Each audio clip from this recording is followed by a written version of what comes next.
She had suffered at least 2 blows to the head, injuries that caused swelling in her brain. She died from mechanical asphyxiation caused by compression of the neck, with the head trauma contributing significantly. The exact method of compression could not be determined. The estimated window of death fell between 8:00 p.m. on July 15th and 2:00 a.m. on July 16th. Samantha was 1 week away from turning 6. Aaron had already picked out presents: Lincoln Logs, a dinosaur puzzle, a new dress for one of Samantha's Barbie dolls. Normal gifts for a normal birthday that never came. The body was identified by Samantha's grandmother through photographs, a task no one should ever have to endure, and once it is done, the person who did it never becomes the same again. Because Samantha was found quickly, the expectation was that physical evidence would be strong, and in this case it was. The scene, the body, and the path between them held clues that did not rely on luck. They relied on what Samantha did in those final moments. She fought. That fight mattered in ways she never got to know. Within days, the composite sketch led to a name. A woman recognized the face and identified him as Alejandro Avila, a man living in Lake Elsinore. He was 27 years old, tall, around 6'2", a match to the look Sarah described. He lived with family in an apartment complex on Riverside Drive. His mother, Adelina, and sisters lived nearby, and the place he lived was only about 10 miles from where Samantha was found.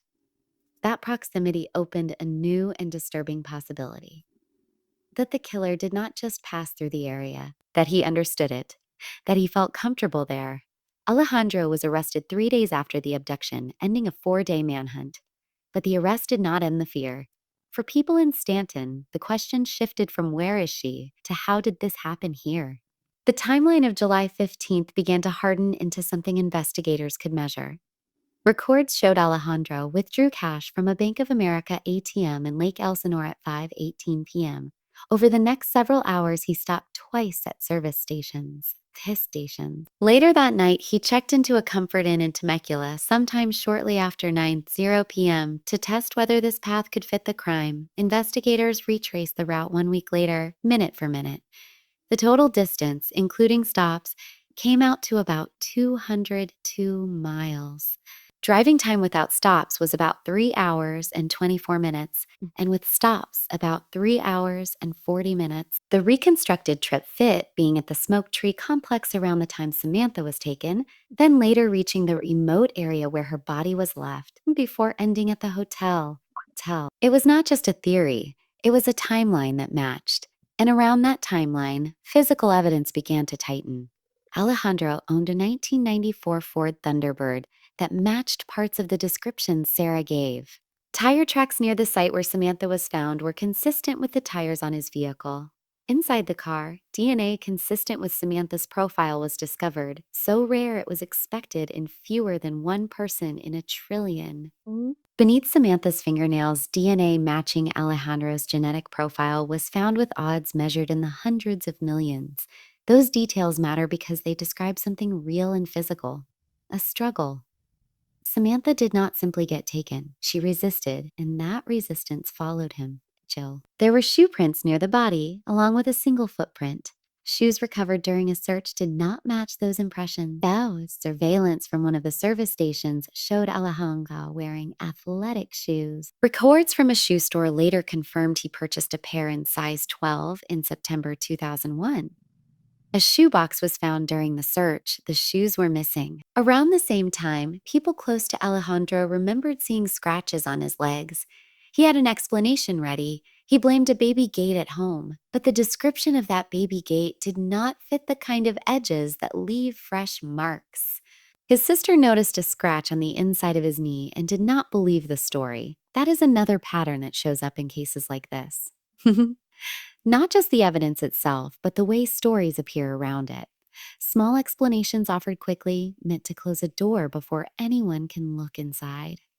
Still, even with evidence stacking, not everyone saw Alejandro the same way. His mother insisted he could not have done it. She described him as gentle with children, careful, cautious, someone who avoided being alone with kids. She believed he was being targeted for a different reason because he had already been on trial before. In 2001, it's 2001, Alejandro had been charged with sexually abusing two young girls and was acquitted. His mother believed those accusations were revenge from a former girlfriend. In her mind, that old suspicion never went away, and it shaped how people saw him when Samantha disappeared. Here is where the story splits into two viewpoints that people still debate. One view is that the earlier allegations were a warning, a sign of what he was capable of, and that the acquittal gave him confidence. That a person who gets away once sometimes starts to believe they always will. The other view is the one his family held tightly, that the earlier case made him an easy target for blame, that once a person is suspected of something like that, every future tragedy will point back to him, whether it is fair or not. That second view collapses under what was found later, but it still matters because it shows how denial works when it is protecting someone you love. A mother can be certain of her child's innocence even while the evidence is already closing in. The question people argued about was not only who did it, but what kind of person could do it. Some wanted a simple answer, the kind that lets you place evil in a separate category, far away from normal life. A monster. A stranger. A thing that does not belong to human society. But the details of Alejandro's life did not stay simple. Testimony later described a history of family dysfunction and violence. His father had been arrested for child abuse. The children were removed from the home.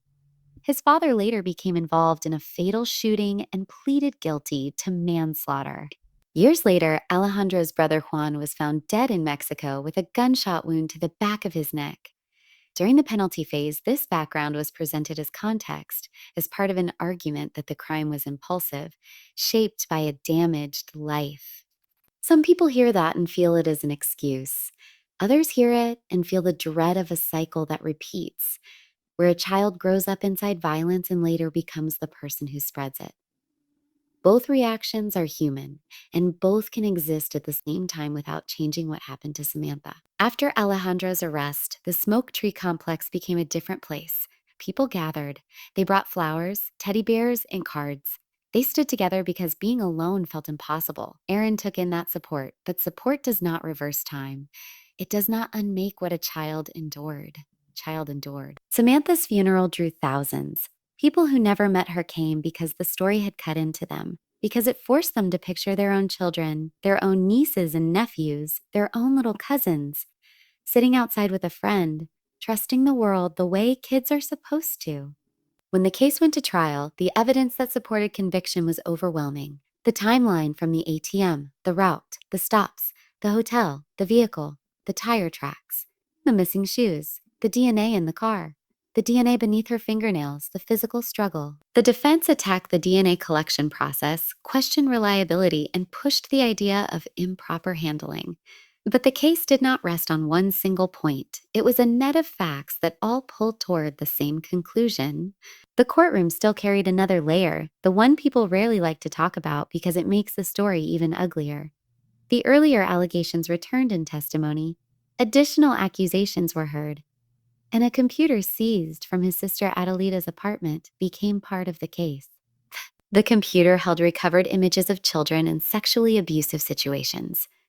Records also showed that on July 14, 2002, at 4:43 a.m., someone used that computer to print a multi-page story describing the abuse of young children. A recovered chat record from that computer showed a username, girl lover talking with a person in Finland, both expressing interest in girls under 12 and describing a life where harm could be done. That detail did not change the murder. It changed the shape of motive. It suggested not only opportunity, but desire, and it added a harder truth for people watching the case unfold. Samantha was not chosen at random in a moment of madness. She was taken by someone who had been circling this kind of harm for years. When the verdict came, it was unanimous after nearly 9 hours of deliberation over 2 days. Alejandro Avila was found guilty of kidnapping, sexual assault, and murder, along with special circumstances connected to the kidnapping and lewd acts on a child under 14. Aaron reacted the way many parents would, with relief that the truth was officially recognized, and with the brutal understanding that no verdict brings a child back. Then the case moved into sentencing, and that stage opened the most emotionally charged debate of all. Some people believe that a person who takes a child, assaults her, and kills her has forfeited the right to live. They want a sentence that mirrors the finality of what was done. Others believe the death penalty turns the state into the thing it condemns. They want life without parole, not out of mercy, but out of a refusal to participate in killing, even legally. The debate is not abstract when the details are this personal. It becomes a choice about what justice is supposed to do, punish, protect, or reflect society back to itself. In this case, the jury recommended death. The judge imposed it. Alejandro was sentenced to death in 2005, and later appeals did not reverse the conviction. In 2014, the California Supreme Court upheld the death sentence, rejecting arguments that publicity made a fair trial impossible and affirming that the evidence strongly supported both conviction and sentence. But the story did not end in court, because a child's death does not simply create grief. It creates motion. After Samantha's murder, California expanded its child abduction alerts statewide, pushing emergency messages onto electronic billboards along freeways. The system became a symbol of something people needed to believe, that even after the worst day, something could be built that saves the next child. Erin transformed her life into that effort. In the months after Samantha's death, Erin founded the Joyful Child Foundation. Its mission focused on preventing crimes against children through programs that educate, empower, and unite families and communities. It developed training and tools meant to help adults and children recognize danger, strengthen community safety networks, and confront exploitation, abuse, trafficking, harassment, and abduction. It was not a simple story of turning pain into purpose. It was a decision to stay inside the subject that destroyed her life, to learn it, to face it, and to fight it in the only way left. Samantha's name became more than a headline. It became a warning and a lesson, carried into classrooms and neighborhoods by a mother who understood that most families never recover enough to do that work. And there is one more part of Samantha's story that deserves to be remembered without being turned into a slogan: the way she fought. A 5-year-old child dragged toward a car still had the instinct to resist, to scream, to kick, to leave evidence beneath her nails. She did not have adult strength, but she had something that matters just as much in the final accounting. She had refusal. And that refusal followed her killer all the way to a verdict. In Stanton, the courtyard where Samantha played did not return to its old innocence. Communities do not go back. They adapt. They lock doors that used to be open. They watch cars longer than they used to. They teach children rules earlier than they wanted to. Samantha's life was brief, but it reached beyond that courtyard, beyond Orange County, beyond a single summer day. It reached into how people think about safety, about trust, and about the kind of danger that can walk up calmly and ask about a lost puppy. And for anyone who has ever felt that quiet fear, the one that arrives after hearing a story like this, the fear that makes you check on a sleeping child just to see the rise and fall of their chest, Samantha's story explains something without needing to say it out loud. It only takes seconds for a life to split into before and after. Samantha Runnion's past was a safe courtyard, a board game, a friend beside her, and a mother coming home to be surprised. Her after became a statewide warning, a court record, a foundation, and a legacy built from a child's courage and a family's loss. And even now, what lingers most is the simplicity of how it began. A man, a green car, a question about a missing chihuahua, then the slam of a door, the sound of a child fighting, and the silence that followed.